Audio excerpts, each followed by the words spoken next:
What exactly is the fascination with extremely loud music outside of a party, a club,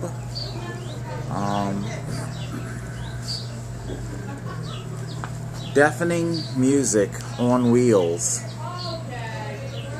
I never did understand it.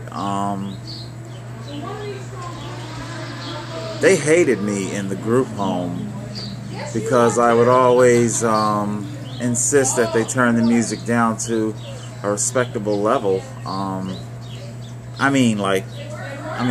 know you guys might think I'm a little bit of a prude, but we're talking like, you know, you're feeling your teeth vibrate. I'm sorry, it's too fucking loud, man. We just saw multiple sound systems blaring simultaneously. There's also Walmart. They're having festivities today. A party. And that I can understand loud music. I've never understood.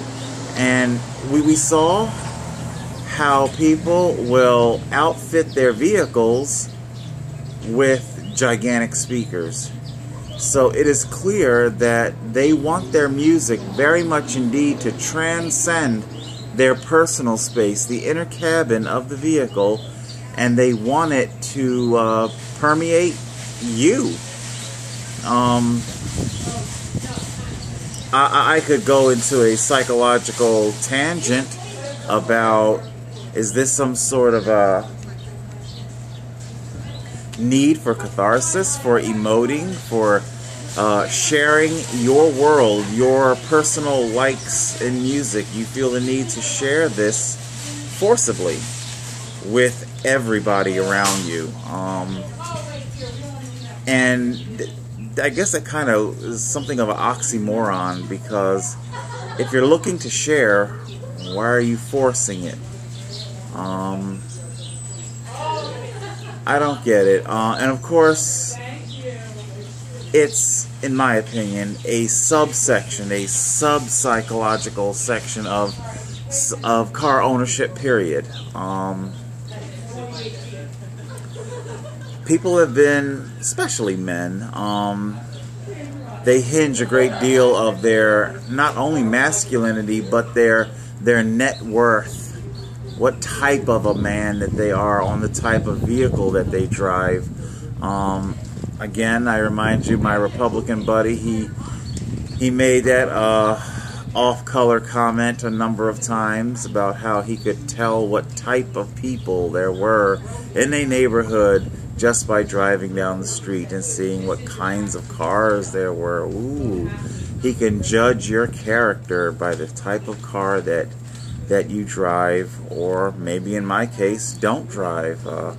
I don't have a car. I don't want a car.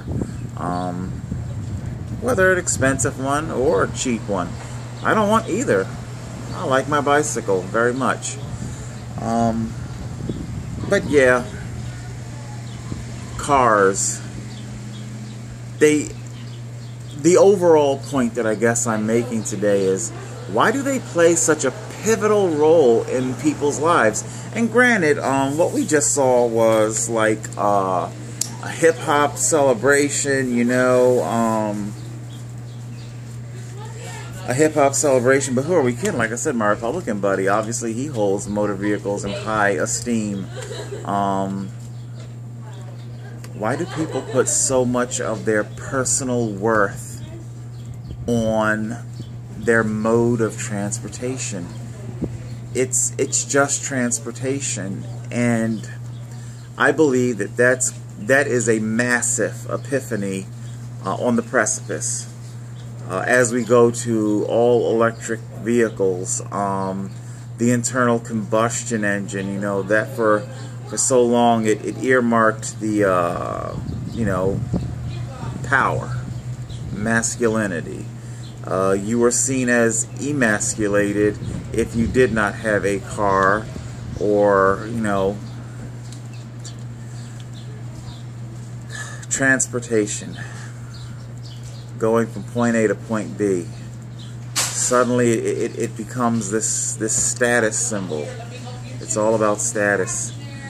And there we see these young people. Now, I don't know their personal situations, but it looks like they put a great deal of money into their vehicles and into their vehicle sound system. How much money did you put into your education? You know? Although the way things are turning out in the economy, even people with highly educated people, they're crashing and burning. A college education doesn't protect you. It doesn't give you the magical cloak that it used to be, you know. So things are definitely changing. It's why a lot of people these days, they're really thinking twice and three times before they load up on a shitload of college debt, man. They're like, fuck it, I'll just go to a trade school for a few thousand and call it a day. So, no, that's what I wanted to share with you today. Yeah, I had to leave that. It was a nice little celebration. But I don't do well in crowds. I don't do well with extremely loud music. I know some of my trolls will think that I bullshit when I talk about PTSD. I'm not fucking kidding you. I'm not kidding you. It you know, you just got to get away, you know. It's a little unnerving. Something else happened too. I'll nothing bad, but I'll talk about it in a separate blog. I got a little bit of a download from an ex-cop. You know, an ex-police officer that watches this channel. He caught up with me today, and he kind of shed some light on a few things. I won't say his name or the police department that he used to work for, but you know, it's a beautiful day today. It really is. You know, summer's here. It's like 80 degrees out there, and I really wish to God I could enjoy it more. You know, it's the same thing it was last summer. It's just, you know, persecution, and you want it to end, and it can't end, and you still, it doesn't make a difference. It's 80 degrees or 8 degrees. You wake up with misery, you go to bed with misery. The change of the season doesn't change that. Alright, guys,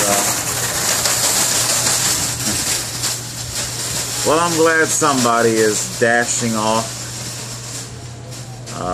doing their shopping. You know, I don't mind doing that. I like people watching.